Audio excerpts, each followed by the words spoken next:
So design is to me is fundamentally about problem solving. It's about whether we're solving problems or we're sort of taking advantage of new opportunities. You mentioned packaging and logo design. That's a tiny part, an important part, but a tiny part of the wider design industry. Design in its broadest sense is from fashion design, how people look, how people feel, to automotive design, to service design. I mean, it covers a lot of a broad spectrum. So it's massively so fundamentally it's about problem solving. But in terms of its impact on branding, we often say a brand is not a brand until it's been experienced. So how you experience that is it's got to be designed. We talk about brand strength coming from a combination of relevance and differentiation.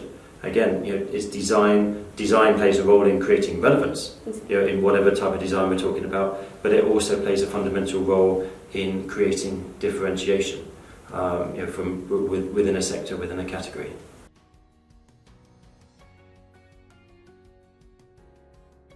I mean, design has always been kind of part of life, whether it's been kind of captured as an industry or a sector or as a profession in quite the same way. That's probably evolved over time. But things of humans, we've always designed.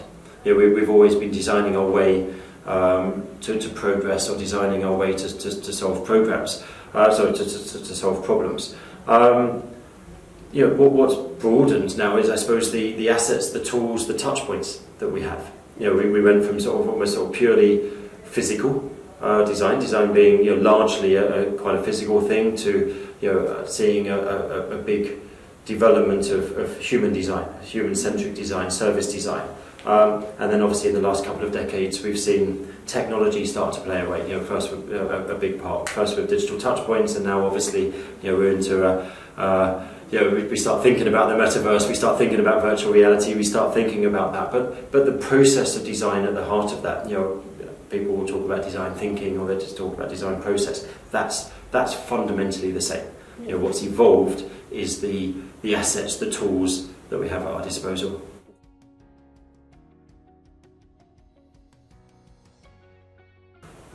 One of the shifts that I've seen in a really positive way is what I often kind of like to think of as ambidextrous designers. So that people are thinking of themselves as creatives or as designers, not as a graphic designer or an interior designer or a fashion designer. It's really about looking at and as I say, as technology has played a big role in extending the touch points that we're designing for, expanding the problems and the opportunities. The role of design has broadened, and the innovation in this. We could talk about innovation is VR or innovation is AI, but I think the real innovation is in the way that designers have have evolved to think more broadly. We almost have this new generation of designers that are evolving, who are worrying less about their technical skills and thinking more about their design philosophy and how they can use the different tools at their disposal to impact their work.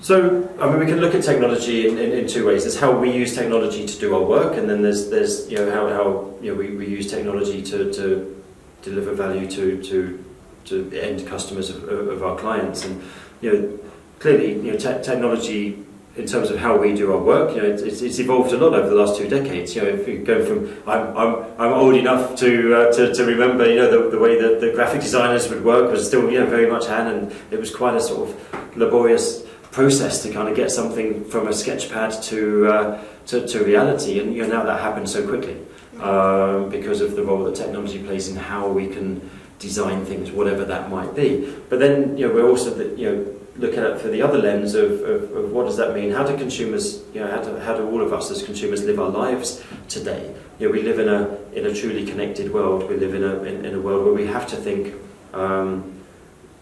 digital first, really, simplistically.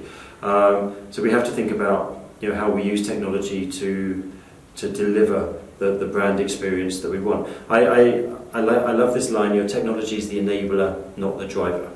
And I think that's really important. It's fundamentally about what's the brand experience that we want to deliver. What's that relevance and that differentiation that we're trying to deliver to our end consumers to build that brand equity? How do we use technology to deliver that? So if VR plays a role in how we can deliver part of a brand experience, that's amazing, that's great. That's the way we should think about it, not what can we do with VR.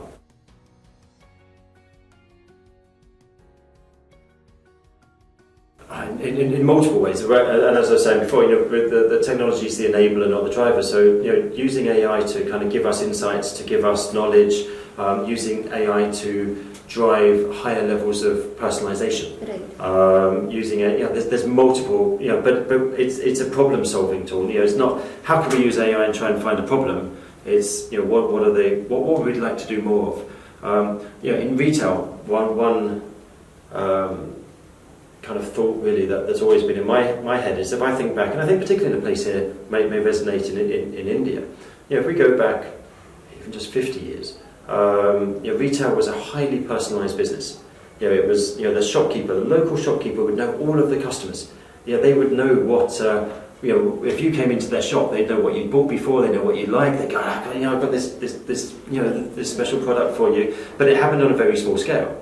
And as we kind of evolved, as retail evolved, bigger stores, department stores, even to early stages of e-commerce, scale increased, but personalisation levels went down. What AI allows us to do is to kind of get back to that level of personalisation, that level of interaction that we have on a very individual basis, but at enormous scale. Because we can do stuff faster, we can process data, we can retain and process knowledge about people. That's just one application. I mean, there's many more. Obviously, at the moment, security, but whether that's health security or other types, allowing, as people travel around, as people live their daily lives, AI allows us to design a way in which people can live a smooth, seamless life despite, the challenges that we need to overcome.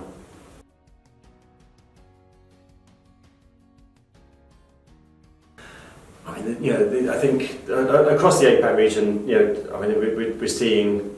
I'll go back a step actually. If I talk about branding across APAC and specifically in India, I've been in Asia for 14 years. I've seen this incredible development of an understanding of brands, but also a confidence in what I'm going to call local brands. Whether that's in India or China or elsewhere, Asian brands. 14 years ago, arguably, it was people were looking to kind of European or American brands and kind of that's the top tier, and then we kind of got good domestic alternatives. That's flipped, now, and there's real confidence in Indian brands, not just within India, but then how these brands can go can become global players, and that's incredible to see and it's incredible to be part of. Now, technology in particular. Is playing a part in that, as we talked about just then, in terms of how those brands are created, how those brands are delivered. But then if I look at technology brands themselves, particularly out of India, it's so exciting to see. I mean, we've seen the similar in China as well over the last decade, and I think that where we're seeing kind of, if you like, new categories emerging. Then we're seeing new players like India, taking preeminence on a world stage.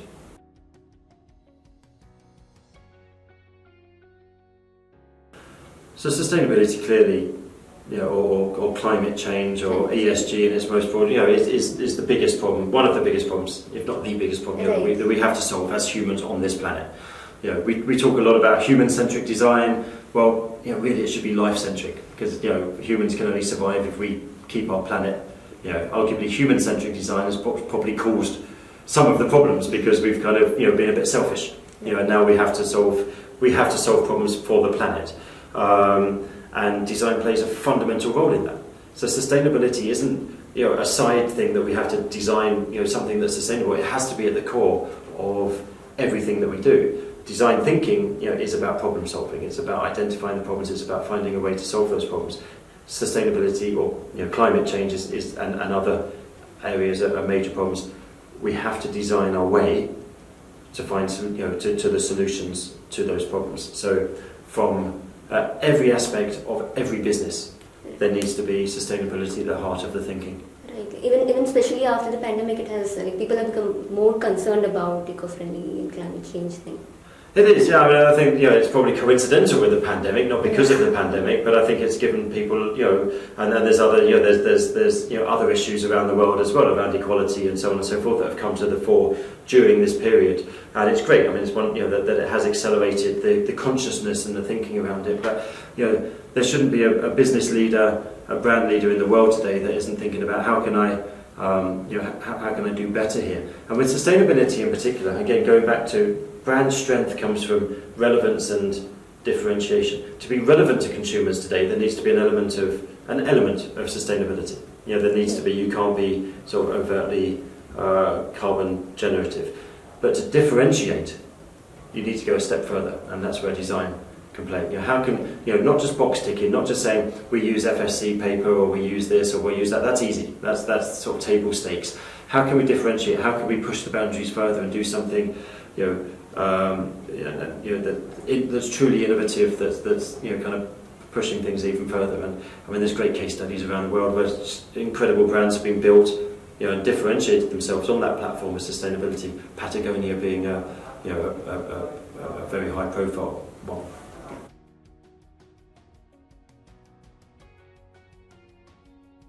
Oh wow! I mean, it's we're very lucky. Landor Fitch, we have such a broad client base, and we work very collaboratively as a team all over the world. I mean, I've been super lucky. I'll come back to the last 2 years, but in my career, I spent a lot of time working with the Virgin Group. So when we talk about innovation, and innovative thinking and design thinking, that was at the heart, because Virgin, was all about differentiation. It was all about kind of trying to take on the big guys and be the consumer champion and create something different. And so many examples of all of that. More recently, something I'm super proud of in this region. It was more in Southeast Asia. It was for Singtel, where they understood the role that they played as the enabler of the connected world, if you like, and so transactionally, Singtel, which is the lead telco in Singapore and Southeast Asia, functionally they didn't need to have physical stores because people could do stuff online, and there's lots of innovation that was enabling that. But they also recognised that their human connection with people was so important. So we kind of repurposed and rethought the role of physical spaces in their world, and that led to some beautifully innovative work. Part of which I'm particularly proud of, was when we talk about sustainability or regeneration, was reinventing the phone box.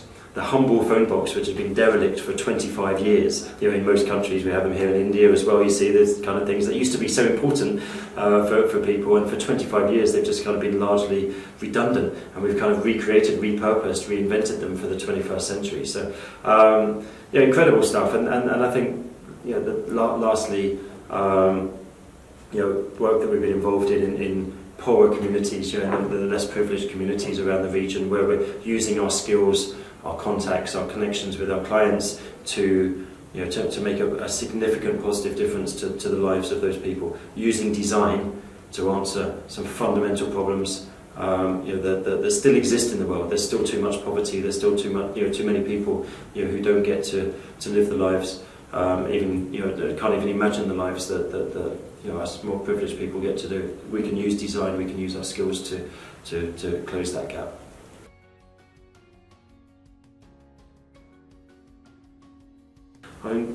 Top design trends. We're clearly seeing, as I talked about a little earlier, we're seeing an evolution of a new generation of designer. They're not just a graphic designer, they're not just a digital designer. They're now a multi-skilled designers, thinking about design problems, design thinking, and then using different tools at their disposal. So that's definitely a trend which allows us to think more broadly in terms of the process. It allows us to work faster. I think it allows us to work more effectively. But clearly, we're also seeing a big impact of technology, both in terms of the technology is available to us as designers in terms of what we can do, but also the way that we can use technology to enable us to design, develop better solutions, better brand experiences, to have more impact.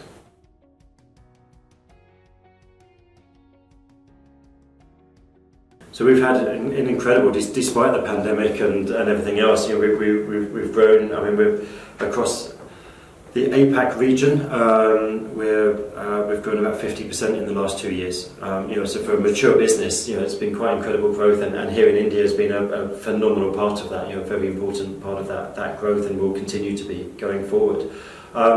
Why is that? I think partly Landor and Fitch came together, so it kind of gave us a broader capability. So when I talk about multidisciplinary design, Landor Fitch now has a truly unique set of capabilities that allows us to work broader and deeper with our clients to solve challenges that they have and build stronger brands. So I think that breadth of capability has been an important factor, but also coming together as a team, coming together as one team around the world, and working. And COVID has helped this. The role of technology, and not being able to physically travel meant that we became much more borderless as a team, which means that we're leveraging and collaborating and building stronger teams, because people can be from anywhere in the world to be able to kind of work together, which again means that we're coming up with bigger ideas, bolder ideas, and able to deliver those. But I think in this region in particular, and certainly here in India,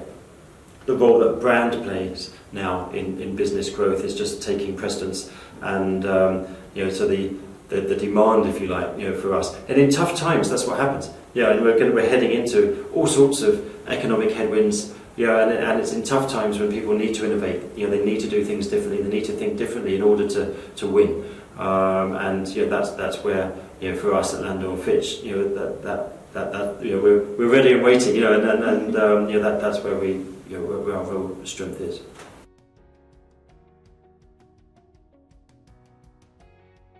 I mean, India's arguably one of our most strategic markets, most important strategic markets in the world for two reasons, really. Actually, in fact, for three. One of them is India itself. I talked before about the sort of growth of Indian brands. So India's a huge market, a huge country. So India in itself, and both the big conglomerates, the kind of Mahindras and the Tatas, but also the innovative tech startups. There's so much growth coming out in India. But secondly, India now, the impact that India has across the world. But the other importance to India to us is the talent here is incredible. I think I'm right in saying that India is our most creatively awarded team on the planet in the last year, and that's brilliant. I'm so proud of the team here. And what's important, is that we're not confining that talent just to India. And so sorry, India, but I want to share that talent to the rest of the world. And that's what we're starting to do by being more borderless. India is starting to play a more important strategic role to clients globally. So if you think about, a big FMCG company, Asia, more broadly, India is a big growth market for them. That local market knowledge, that local talent, but in a joined up way with a global team is incredibly powerful. And India is now, in terms of people, I think our second biggest team in the world, after the UK as Landor Fitch. And as I say, I think we've got big. We're super excited, about the growth opportunities ahead of us.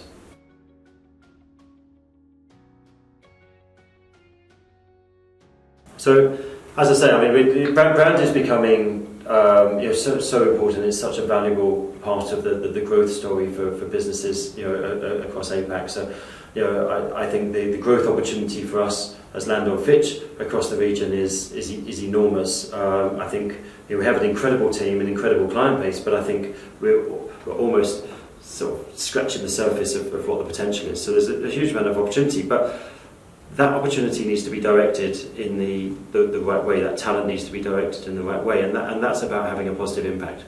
So when we talk about the challenges the world has, particularly around climate change, around sort of social behavioural changes and trends, we have to be developing and shaping the brands that are meeting those challenges head on, that are fit for purpose in the world going forward. And so, my ambition, my vision for Landor Fitch in Asia, yes, it's that we will grow by helping our clients solve these problems, by having a a positive impact by connecting purpose and profit for our clients.